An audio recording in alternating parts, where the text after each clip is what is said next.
Maggie, for each of us, there comes a time when he must search for the thing he thinks he needs above all else, no matter what it costs. You mean the thing that'll make him happy? Happy?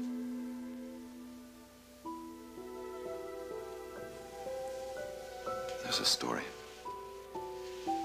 a legend, about a bird that sings just once in its life.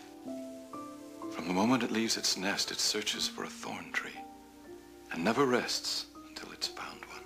And then it sings more sweetly than any other creature on the face of the earth. And singing,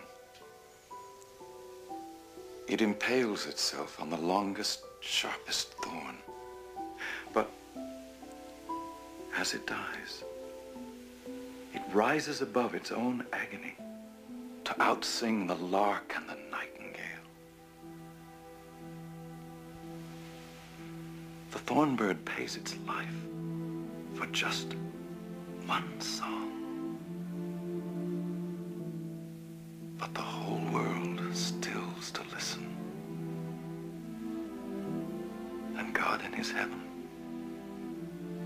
smiles.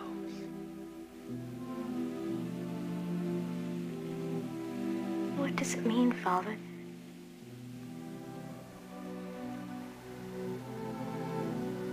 That the best is bought only at the cost of great.